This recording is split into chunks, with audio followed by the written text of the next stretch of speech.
Oke. Udah kelihatan belum PPT-nya? Udah.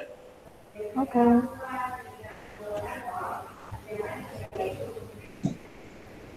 Oke, jadi hari ini kita masuk ke termokimia. Sebenarnya termokimia itu simpelnya sih nggak jauh-jauh dari perubahan energi dan panas ya, terutama panas sih. Jadi keluar masuknya panas dalam suatu reaksi itu bisa dihitung dengan termokimia gitu, dengan prinsip termokimia. Itu sih intinya. Nah, di subbab pertama kita bakal bahas tentang perubahan kalau reaksi kimia. Jadi di dalamnya ada interaksi sistem dan lingkungan. Jadi sebelum kita masuk ke, kalau kamu mungkin di sekolah udah belajar tentang entalpi, terus perubahan entalpi, delta H gitu ya. Itu sebelumnya kita juga harus kenal dulu nih ada interaksi apa aja antara sistem dan lingkungan. Dan siapa yang disebut dengan sistem, siapa yang disebut dengan lingkungan. Gitu. Terus yang kedua ada entalpi, lambangnya H, dan perubahan entalpi. Terus yang ketiga ada reaksi eksoterm dan reaksi endoterm. Yang terakhir ada persamaan termokimia. Nah, interaksi sistem dan lingkungan. Jadi interaksi sistem dan lingkungan ini biasanya berupa pertukaran energi atau materi. Seperti yang aku bilang tadi, misalkan salah satu contohnya adalah pertukaran panas, gitu, keluar masuknya panas. Nah, sistem sendiri digolongkan menjadi tiga. Ada sistem terbuka, berarti kalau sistem terbuka itu terjadi perpindahan energi atau materi. Jadi baik energi maupun materinya itu berpindah dari sistem ke lingkungan, biasanya kayak gitu. Atau dari lingkungan ke sistem, bisa juga kayak gitu. Terus yang kedua ada sistem tertutup. Berarti kalau sistem tertutup ini terjadi perpindahan energi tapi tidak dengan perpindahan materi. Jadi biasanya kalau kita ngereaksiin suatu zat gitu di dalam beker glass atau tabung reaksi, kalau misalkan kita tutup, itu mungkin ada perpindahan energi gitu ya. Misalkan menghasilkan panas. Panasnya itu menjalar ke seluruh permukaan dinding dari tabung reaksi atau Erlenmeyer gitu. Tapi masanya tidak ada yang berpindah atau materinya tidak ada yang berpindah kayak gitu. Oke. Okay. Baik dari sistem ke lingkungan maupun lingkungan ke sistem. Gitu. Terus yang ketiga ada sistem terisolasi, berarti nggak ada perpindahan baik energi maupun materi. Berarti benar-benar vakum gitu intinya. Jadi kayak apa ya, contohnya kalorimeter sih. Di kalorimeter itu tidak ada yang namanya perpindahan energi maupun perpindahan materi. Makanya di kalorimeter disebutnya adalah sistem terisolasi. Gitu. Sampai sini ada yang mau ditanya, Rama? Enggak. Kalau aku kecepatan ngomong ya. Ya. Oke, next. Nah, entalpi atau H dan perubahan entalpi atau delta H. Tadi balik dulu, kalau misalkan kita ngegambarin ada kotak gitu ya, kotak aja, terus kotak di satu lapangan terbuka gitu. Ada kotak di satu lapangan terbuka, yang kita anggap sebagai sistem itu kotaknya ya, kotak itu. Nanti kalau lingkungan berarti di lapangan terbuka itu ada siapa aja gitu, apa aja yang mempengaruhi si kotak itu, kayak gitu, oke? Mana yang sistem, mana yang lingkungan. Jadi kalau misalnya tadi ada kotak, yang sistem berarti kotaknya, lingkungan berarti selain kotaknya itu. Tuh. Nah, untuk entalpi itu berarti kalor yang dilepaskan atau diserap oleh sistem pada tekanan yang tetap. Gitu. Berarti entalpi itu bisa nilainya bisa negatif atau enggak bisa positif gitu ya, karena ada pelepasan dan ada juga yang diserap gitu oleh sistem. Nah, terus ada juga namanya perubahan entalpi. Perubahan entalpi berarti entalpi akhir dikurang entalpi awal ya, namanya juga perubahan gitu kan ya, yang akhir dikurang yang awal. Nah, biasanya kalau untuk di kimia entalpi itu juga berlaku pada reaksi kimia gitu. Makanya nanti rumus yang didapatkan untuk delta P pada reaksi kimia adalah delta P produk dikurang delta P reaksi gitu ya. Kenapa di sini ada delta P produk juga gitu? Karena nanti delta P produk ini juga apa ya? Dia tuh si produk ini nggak cuma satu kan ya. Nanti misalkan ada H2 gitu menghasilkan gas atau enggak ada H2O dihasilkan air kayak gitu. Reaksi juga kayak gitu, nggak cuma ada satu. Jadi ada misalkan di sini contohnya ada Al ditambah Cl2 menjadi AlCl3. Berarti kalau kayak gini yang reaksi yang mana, yang produk yang mana, Rama? Yang AlCl2 yang bereaksi. Iya betul. Berarti nanti untuk delta P reaksi ini hasilnya adalah delta P sama dengan delta P dari AlCl3 dikurang delta Al ditambah delta Cl gitu ya. Ya. Delta P Al ditambah delta P Cl gitu. Jadi nanti ini dikurang sama ini. Sama ini. Nanti ini ditambah dulu. Berarti delta H-nya delta H AlCl3 dikurang delta HAl ditambah delta HCl2 gitu, oke? Ya. Oke, next. Nah, kalau ngomongin masalah delta P, nggak akan jauh-jauh dari namanya reaksi eksoterm dan reaksi endoterm. Pertama kita bakal bahas dulu reaksi eksoterm. Sebenarnya gampang buat ngebedainnya, gimana caranya kita tahu dia itu ekso atau endo. Kalau ekso berarti lihat aja nih, dia ekso ya. Berarti kalau ekso tuh dia cenderung keluar. Dia keluar.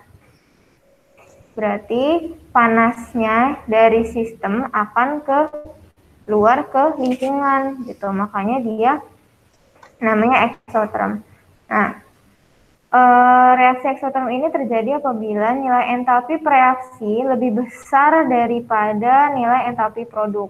Berarti nanti nilai delta H-nya akan negatif. Itu kan ya? Iya. Ya kan? Karena nilai entalpi reaksi lebih besar daripada produk. Tadi kan kita kenal delta H sama dengan delta H produk dikurang reaksi gitu ya. Delta H reaksi gitu. Nah, dia bilang delta H reaksinya lebih besar. Yang ini lebih besar. Berarti nanti kalau misalkan kita punya delta H produknya cuma 2, tapi kita punya delta H reaksinya ada 5 gitu. Berarti kan 2 dikurang 5 gitu kan ya. Berarti minus ya hasilnya. Berarti nanti di sini minus gitu. Nah, minus ini juga menandakan berarti panasnya itu atau kalornya ke luar. Gitu, perpindahan kalor dari sistem ke lingkungan. Nah, ini salah satu contohnya. Ada reaksi pembakaran metanol, CH3OH ditambah O2 ya. Kalau pembakaran selalu menjadi CO2 ditambah H2O. Ada delta H-nya sama dengan minus 638 kJ. Berarti kalau kamu udah lihat kayak gini, ada minusnya, berarti ini ekso. Kalau di soal gitu, reaksi ini merupakan reaksi eksoterm atau endoterm. Lihat aja delta H-nya. Kalau delta H-nya negatif, berarti dia ekso. Terus ada contoh lain adalah fermentasi gula, C6H12O6 menjadi 2C2H5OH ditambah 2CO2. Delta H-nya juga negatif, berarti dia juga ekso. Kalau digambarkan dalam diagramnya akan seperti ini, akan turun ke bawah ya, yang berarti tandanya minus gitu. Terus kalau digambarkan perpindahan kalornya kan seperti ini. Jadi dari sistem akan keluar ke lingkungan. Nah ini biasanya nih keluar grafik energinya gitu. Grafik energinya dari si siapa nih namanya reaksi eksoterm. Biasanya suka ketukar sama endo, tapi ingat aja ini kan bagiannya sebelah kanan ini kan ada EA ya. Ini kan ada EA. Yang sebelah kanan EA itu dia adalah produk.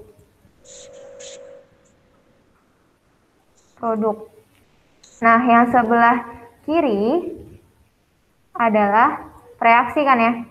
Tadi ingat kalau eksoterm berarti dia nilainya minus. Berarti lebih besar. Ini kan lebih tinggi ya. Lebih tinggi nih energinya dibanding dengan yang produk. Sedangkan produk cuma segini. Berarti karena energinya lebih tinggi, yang reaksi dibandingkan dengan yang produk, oh berarti dia adalah eksoterm. Gitu. Berarti nanti kalau endoterm kebalikannya dari eksoterm. Gitu. Berarti yang reaksinya lebih rendah dibandingkan dengan produknya. Produknya akan lebih tinggi energinya. Gitu. Sampai sini ada mau ditanya? Enggak. Oke. Nah, sekarang adalah reaksi endoterm. Berarti tadi ekso keluar, berarti endo masuk. Berarti nanti akan ada panas atau energi yang masuk dari lingkungan ke dalam sistem. Nah, kapan reaksi endoterm itu terjadi? Ketika nilai entalpi reaksi lebih kecil daripada entalpi produk. Berarti kebalikannya dari yang tadi ya. Ada delta H, delta produk, ditambah dikurang delta H reaksi. Karena dianya lebih kecil, berarti misalkan ini 2 ya. Reaksinya 2, produknya 5. Berarti 5 kurang 2 kan hasilnya 3 positif ya. Nah, makanya delta H pada reaksi endoterm akan bernilai positif. Itu ada energi yang masuk ke dalam sistem. Masuk. Gitu. Nah, ini salah satu contohnya, ada proses fotosintesis pada tumbuhan memerlukan energi dari matahari. 6 CO2 ditambah 6 H2O menjadi C6H12O6 ditambah 6 O2. Delta H-nya positif, berarti endoterm. Terus reaksi pembentukan gas asetilena, 2C ditambah H2 menjadi C2H2. Delta H-nya juga positif, berarti dia endoterm. Nah, ini diagramnya. Kebalikan dari ekso. Kalau ekso tadi ke bawah, sekarang yang endo ke atas. Oh. Ini panasnya ke atas. Panasnya ke atas, tadi kalau yang endo panasnya ke bawah. Ke bawah. Gitu. Nah, ini juga ilustrasi. Energi itu ternyata dari lingkungan bisa masuk juga ke sistem kalau reaksinya endoterm. Berarti delta H-nya akan positif. Nah, ini juga nih, aku bilang jangan sampai ketukar sama exotherm. Ngelihatnya dari ini aja, EA kamu bagi 2. Lihatnya tingkatan energinya. Kalau tingkatan energi dari produk lebih tinggi, berarti dia punyanya endoterm. Gitu. Atau enggak mau lihat dari reaksinya juga. Kalau reaksinya rendah berarti punyanya endoterm. Kalau reaksinya tinggi berarti punya exo. Berarti intinya apa? Mau ngebedain reaksi endoterm dan reaksi exotherm, lihat ininya. Rumus ini, delta H sama dengan delta P produk dikurang delta P reaksi. Ingat-ingat ini aja. Exo-nya negatif, endo positif. Gitu. Nah, untuk persamaan termokimia, sebenarnya nggak jauh beda sama persamaan reaksi biasa, cuma nanti pada persamaan termokimia di akhirnya ditambahkan delta H, nilai delta H gitu.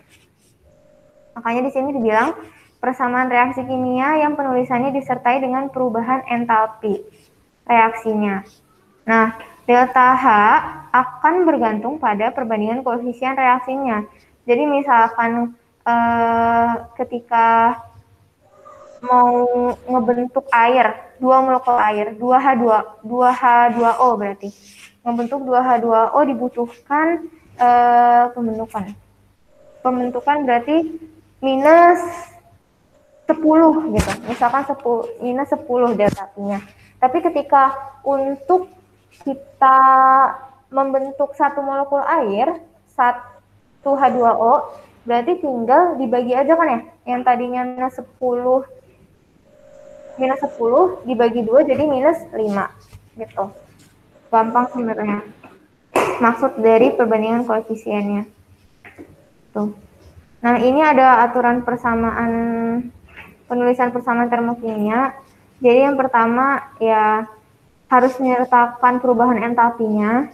Terus fase dari senyawa yang terlibat itu apa? Ada gas, padat, liquid, dan aqueous. Terus tadi ini yang B, kalau arahnya dibalik, jadi misalkan tadinya kita mau ngebentuk air, jadi H2O gitu, kan negatif ya, tadi aku ngasih contohnya delta H-nya negatif. Tapi kalau misalkan kita mau mecah si air lagi, kan berarti reaksinya balik ya. Reaksinya berkebalikan sama pembentukan. Berarti tandanya juga berubah, jadi tandanya juga jadi positif. Yang tadinya negatif jadi positif. Gitu. Ada yang mau ditanya? Enggak. Kalau enggak, next.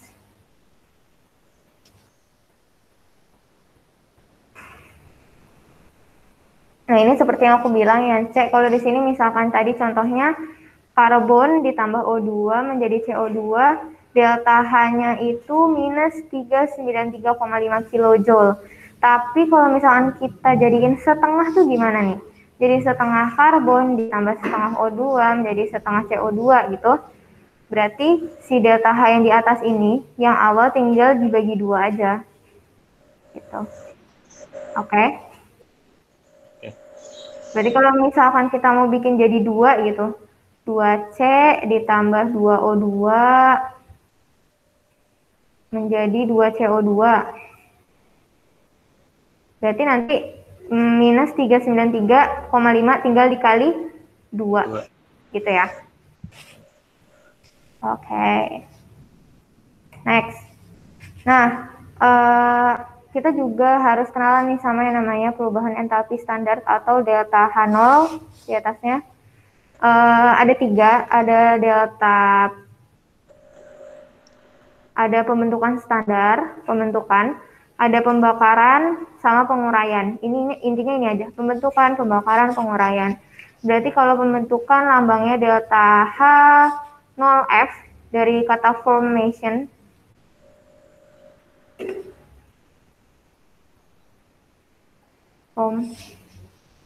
Terus kalau pembakaran ada delta 0C, delta P0C berarti C itu dari combustion. Terus kalau penguraian ada delta P0D berarti decomposition. Oke, yang pertama ada pembentukan berarti formation.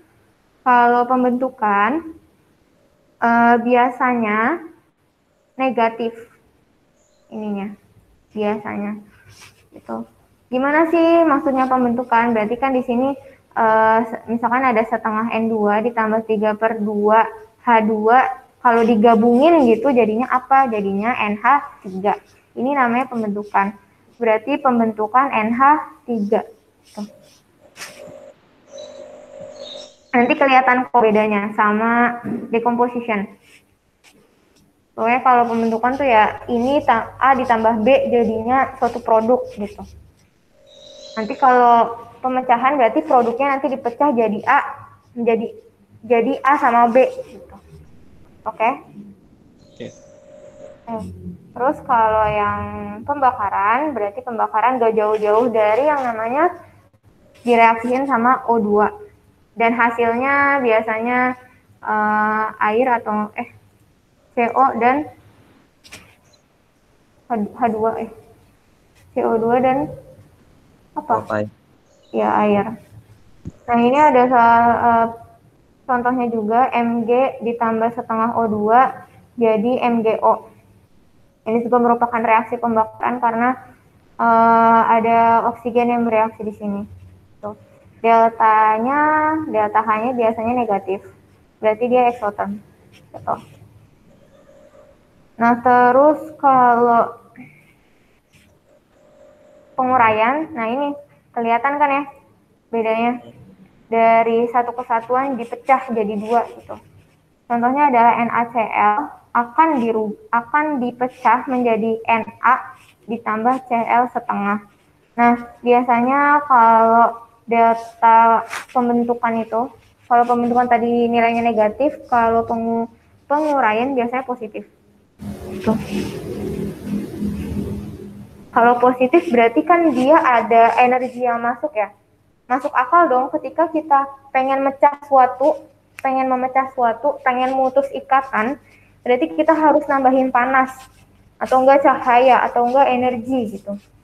Kan energi bentuknya macam-macam.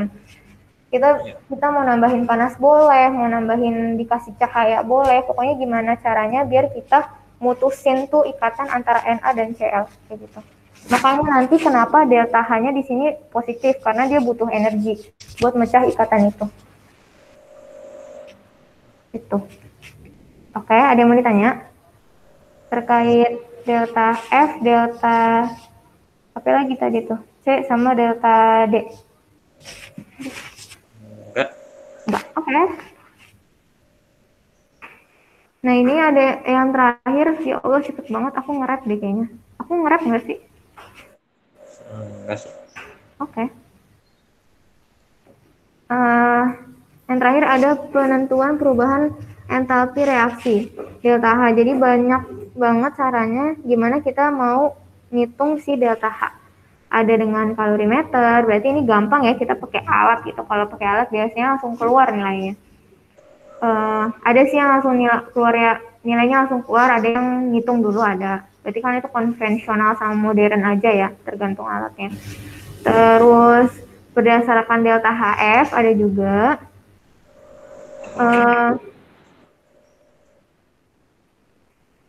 Terus berdasarkan hukum Hess. Nah, ini paling sering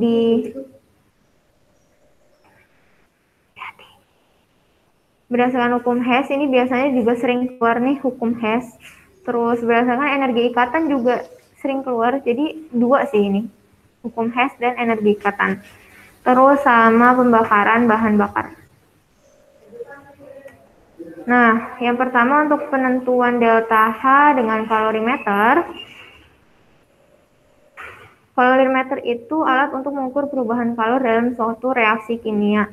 Ini biasanya kita belajar juga di fisika ya. Cuman kalau fisika kan belajar hitung-hitungannya banget ya. Kalau kita enggak sih di sini. Nah, untuk Q atau apa sih ini gitu? Jumlah kalornya, itu kalor. Q total akan sama dengan kalor larutan ditambah kalor dari kalorimeter. Gitu.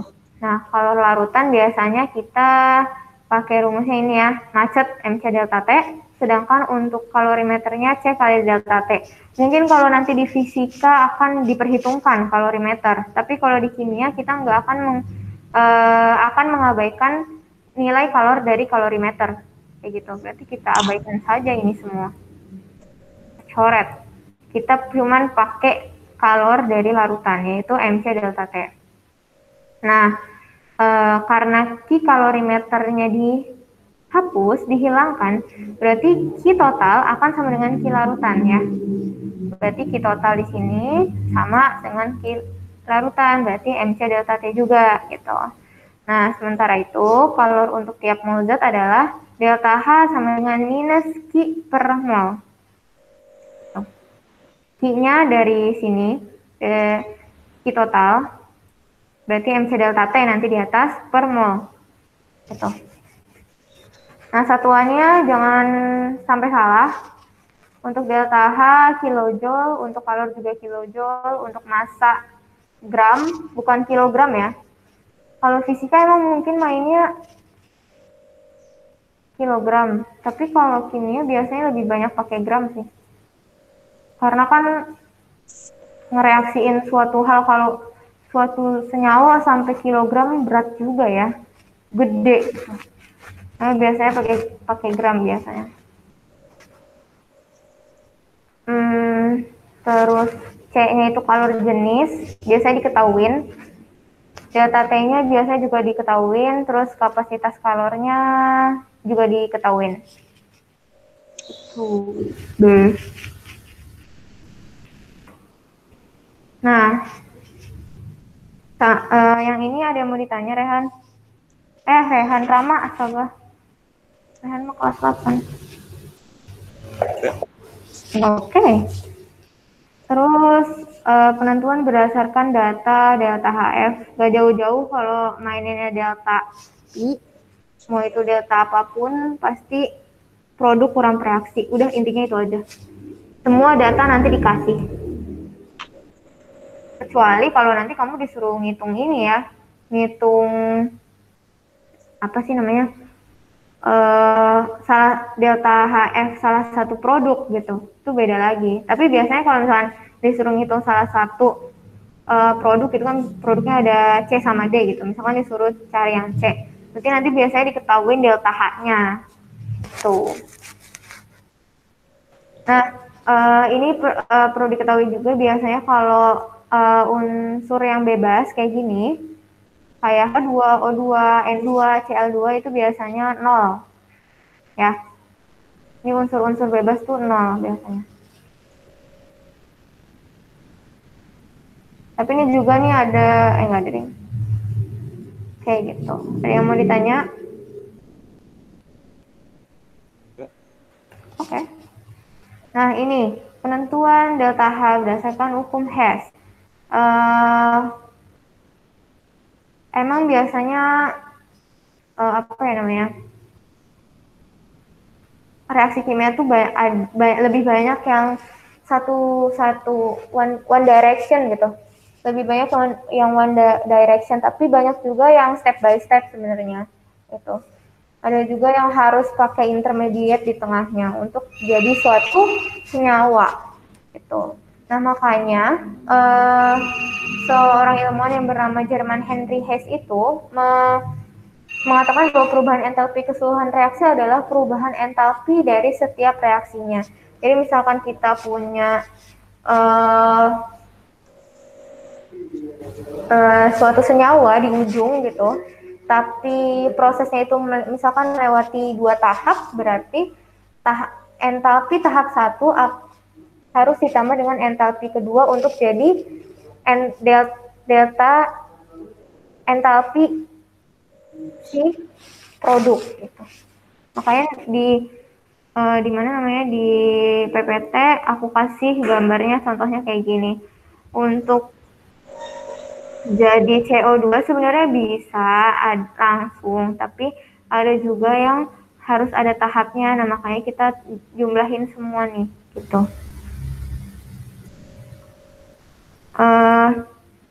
Delta kan yang dicari, kita mau nyari gimana sih dari C ditambah O2 itu jadi CO2 gitu. Berarti nyari ininya ya, nyari delta H3 gitu. Tapi ternyata kenyataannya ini tuh nggak bisa langsung gitu loh. Ini tuh nggak bisa langsung. Untuk merubah jadi CO2 harus ngelewatin intermediate dulu. Intermediate-nya itu ada CO ditambah setengah oksigen gitu. Berarti dari C ditambah O2 menjadi CO ditambah setengah O2 adalah tahap 1 yang berarti punya nilai delta H1. Terus dari CO ditambah setengah O2 akan diubah baru menjadi CO2. Ini produk akhirnya, produk final. Nah, ini adalah tahap 2. Berarti di mana tahap 2 juga punya nilai delta H sendiri, yaitu delta H2. Makanya gimana untuk cari total dari C ditambah O2 menjadi CO2, ya tinggal ditambah aja delta H1 ditambah delta H2 gitu. Pun nanti kalau di sini misalkan ada 3 gitu ya. Misalkan di sini ada intermediate 2 gitu. Intermediate lagi, berarti dari sini ke sini gitu. Berarti ini kan tahap berapa nih? Ini tahap 2 ya. Berarti dari sini ke sini. Ini tahap 3. Ya udah, berarti tahap 2 punya entalpi sendiri, tahap 3 juga punya entalpi sendiri. Berarti dari sini ke sini, tahap 1 ditambah tahap 2 ditambah tahap 3 gitu.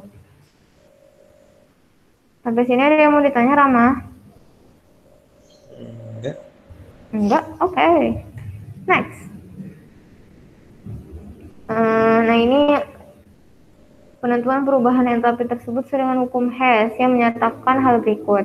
Apabila suatu reaksi dapat dinyatakan sebagai penjumlahan aljabar, kalau reaksi juga merupakan penjumlahan aljabar dari kalor yang menyertai reaksi-reaksi tersebut.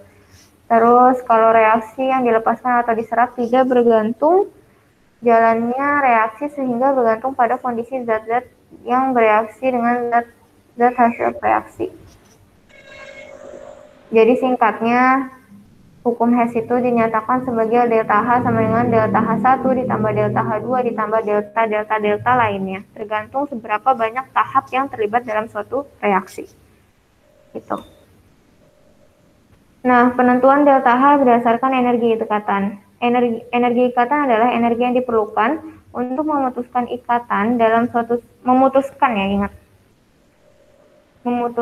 ikatan senyawa kimia dalam 1 mol senyawa berwujud gas menjadi atom-atom penyusunnya.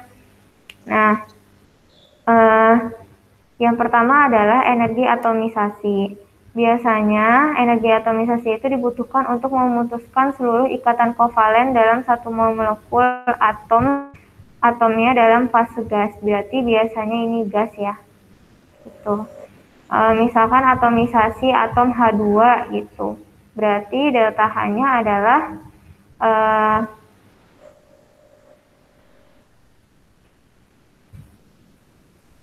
delta H-nya adalah 437 kJ mol min 1. Berarti energi untuk memutuskan 1 mol ikatan H dengan H dalam 1 molekul gas H2 menjadi atom H2 adalah 437 kJ per mol. Gitu. Terus ada energi disosiasi, sama aja kayak energi yang tadi kita pelajarin. Cuman berarti kalau dalam kayak gini, energi yang dibutuhkan untuk memecah CH4 itu adalah 437 kJ per mol. Gitu. Nah, terus juga ada energi rata-rata. Berarti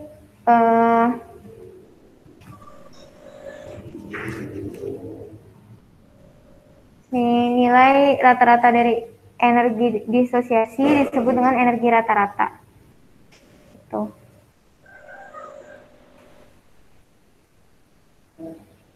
Perubahan entalpi dapat ditentukan dari selisih energi ikatan rata-rata antara reaksi dengan produk. Mungkin ini nggak terlalu kebayang kalau belum ketemu soal kali ya. Masih ada waktu, nanti aku kasih contoh soal deh. Nah, ini perubahan delta H pembakaran bahan bakar. Kalau reaksi pembakaran berarti reaksi satu senyawa dengan oksigen dapat berupa pembakaran sempurna dan tidak sempurna. Ini juga udah sering dibahas. Kalau pembakaran sempurna berarti hasilnya adalah CO2 dan H2O, sedangkan kalau tidak sempurna hasilnya CO, ya, monoksida. Gitu. Udah selesai. Ada yang mau ditanya nggak, Rama?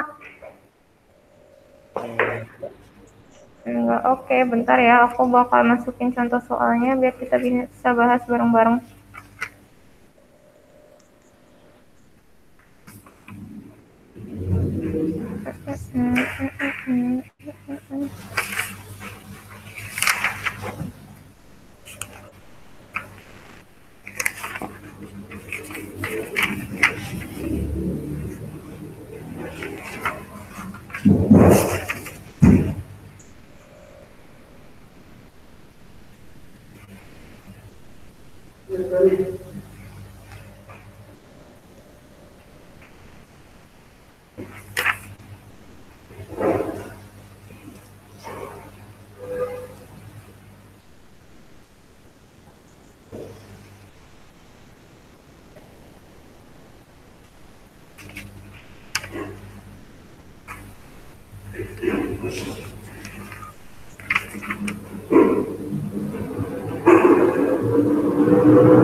Kuat ya Rama, don't go anywhere.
Aku stop sharing dulu ya.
Wait for a moment.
Aku kira tuh bakal nggak keburu. Taunya cepet sekali ya.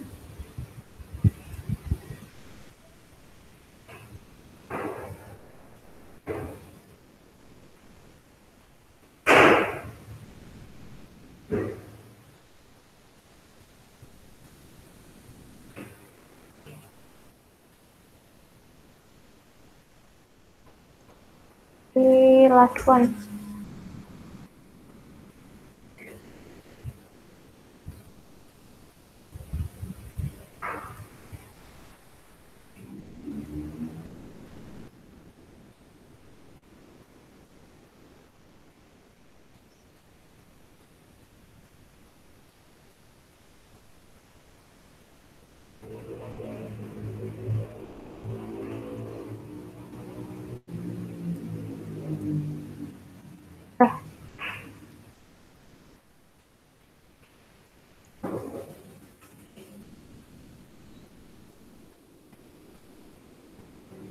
Dari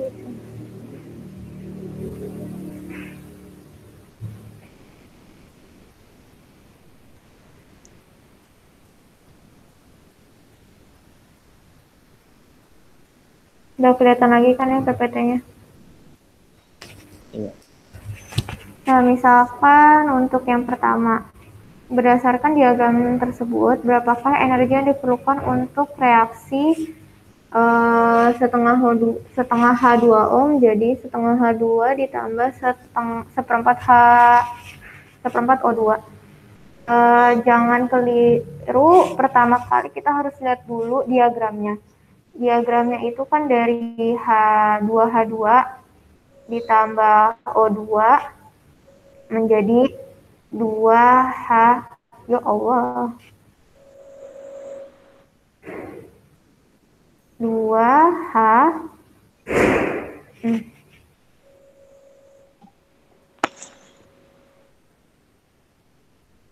2H2O. Nah, di sini mintanya kebalikannya dari bener ya? Iya, kebalikannya dari H2O jadi H2 sama O2. Berarti kan kalau kebalik berarti tandanya dibalik ya. Iya. Dan tadinya tandanya negatif jadi positif. Berarti nanti di sini hasilnya delta H-nya itu positif 483,64 kilojoule. Ya, gitu. Tapi ini dimintanya setengah H2 setengah. Itu berarti kalau misalkan ini untuk 2, berarti kalau setengah berapa gitu kan ya. Berarti nanti setengah, kita perbandingan aja, per 2 dikali 438,64 gitu kan ya. Berarti ini nanti dibagi 2 terus dikali setengah gitu ya. Berarti nanti hasilnya ketemunya adalah segini, 120,91 kilojoule. Gitu deh. Sampai sini ngerti? Jadi kalau ada soal kayak gini tinggal dibalik-balik aja terus mainin koefisien ya. Iya. Oke. Ini masih gampang. Terus, pembakaran 6,5 gram Zn dengan AR 65 gram per mol menghasilkan kalori yang dapat menaikkan suhu 100 gram air sebesar 5 derajat Celcius. Jika kalori jenis airnya 4,2 bla bla bla bla, berapakah perubahan entalpi reaksi pembakaran berikut? Berarti yang ditanya perubahan entalpi reaksi, yang ditanya berarti delta Iya, betul. Delta H. Delta H kita punya rumus min Q per mol. Gitu ya. Q-nya tadi apa? MC delta T. MC delta T per mol. Cari mol gimana? Masih ingat? N per mr. Gimana sih? Iya, betul. Iya. N sama dengan massa per apa tadi? MR ya M. atau enggak AR karena di sini kan ini ya ZN doang AR berarti. Berarti nanti cari M-nya kita udah temu nih berapa M-nya? M-nya itu 6,5 ya. M-nya 6,5. Masa masa masa apa sih ini namanya? Masa masa Z. Atom. Masa ZN-nya masa atomnya 6,5. Berarti nanti masukin 6,5 di sini per AR. 6,5 per AR. AR-nya 6,5. Tuh, berarti jadinya 0,1 mol. Ya, berarti nanti molnya diisi 0,1. Terus MC delta T-nya, berarti ini M-nya air ya. Berarti Iya. untuk Q-nya, M-nya itu 100, C-nya ada di sini 4,2. 4,2 terus suhunya 5 derajat. Tuh. Dilihat satuannya udah sama semua. Kalau udah sama semua langsung masukin aja. Berarti nanti hasilnya ketemu 2,1 kilojoule. Ya udah, kan udah dapet Q-nya, udah dapet molnya, berarti tinggal dimasukin aja nilainya. Berarti minus 2,1 per 0,1 mol. Jadinya minus 21 kilojoule per mol. Begitu. Ada yang mau ditanya? Enggak. Enggak, oke. Terus, tabel berikut muat data perubahan entalpi pembentukan standar. Berarti apa? Delta P pembentukan delta HF ya. Iya. Delta HF. Berdasarkan tabel tersebut, hitunglah perubahan entalpi reaksi.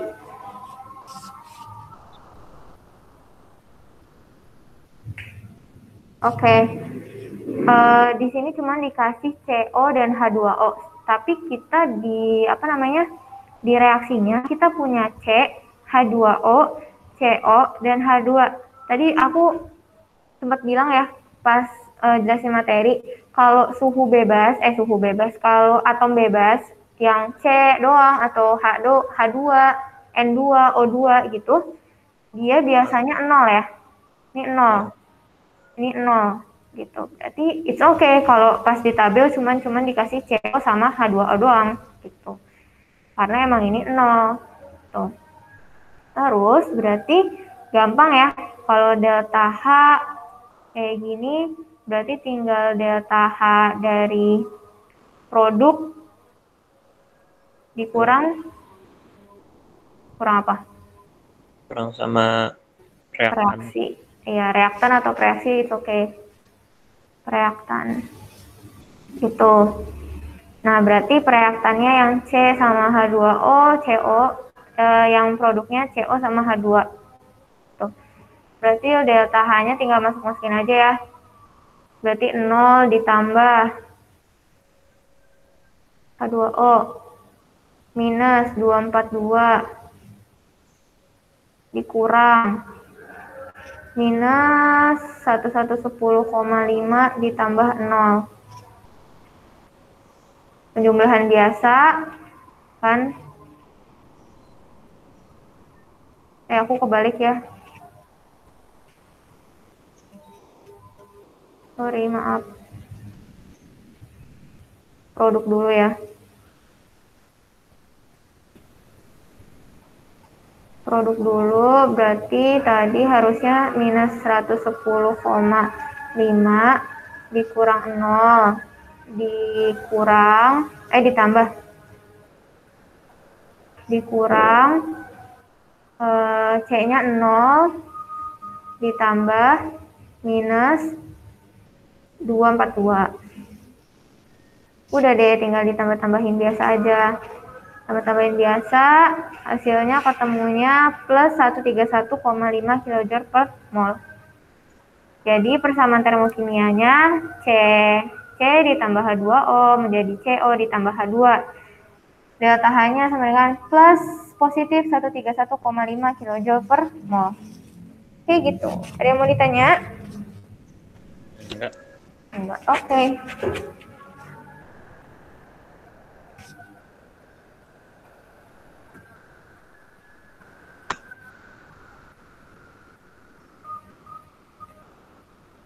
Nah, ini sedikit kompleks soalnya.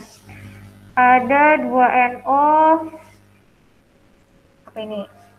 2NO menjadi N2 ditambah O2, punya delta H sekian. Terus ada lagi reaksi yang kedua, 2NO ditambah O2 menjadi 2NO2. Nah, yang diminta adalah tentukan setengah N2 ditambah O2 menjadi NO2. Tuh. Gimana caranya?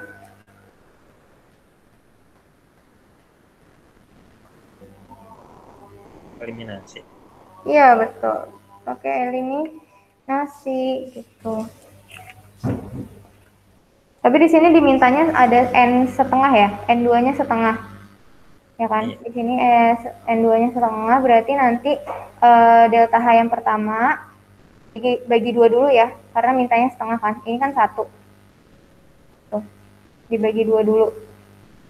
Itu makanya nanti setelah dibagi 2 hasilnya jadi positif 90,37. Kenapa positif? Karena dibalik. Balik. Ya, karena dibalik. Itu. Karena yang diminta di setengah N2-nya itu ada di reaktan gitu, bukan di hasil. Jadi makanya harus dibalik. Tuh, NO2-nya udah benar nih di kanan. Gitu. Nah, habis itu reaksi 2 tetap dan dikalikan setengah. Hingga NO2 ditambah NO ditambah setengah O2 jadinya NO2. Kenapa dikali setengah? Biar bisa kita ilangin. Ngerti gak? Jadi ini kan wait. Ini kan NO ya. Ini Iya. NO. Ini NO. Nah, ini kan sama-sama NO nih. Ini sama ini. Sama-sama NO. Nah, ini bisa kita hilangin gitu. Makanya kenapa ini harus dikali setengah biar koefisiennya sama. Gitu. Jadi makanya dikaliin setengah, ininya juga berubah ya, jadi tinggal dibagi 2 gitu. Berarti nanti ditulisnya kayak gini. Setengah N2 ditambah setengah O2 jadinya NO. Terus NO ditambah setengah O2 menjadi NO2. Ini tetap ya sama reaksinya. Atau cuman tinggal dibagi 2 aja biar untuk menghilangkan NO yang ini dan NO yang di sini. Karena tidak diminta di hasil, di produk akhir. Produk akhirnya adalah setengah N2 ditambah O2 menjadi NO2. Tinggal ditambah aja nilai delta H-nya. Positif 90,37 ditambah minus 56,52. Jadi hasilnya segini. Gitu. Ada yang mau ditanya? Enggak. Berarti nanti hari apa ya? Pokoknya minggu ini ketemu lagi sama kimia, nanti kita latihan soal ya. Iya. Mungkin sampai sini dulu kali ya. Hari ini mohon maaf kalau kurang jelas, berarti nanti pertemuan selanjutnya kita bakal bahas soal aku cukupkan. Wassalamualaikum warahmatullahi wabarakatuh. Waalaikumsalam warahmatullahi wabarakatuh.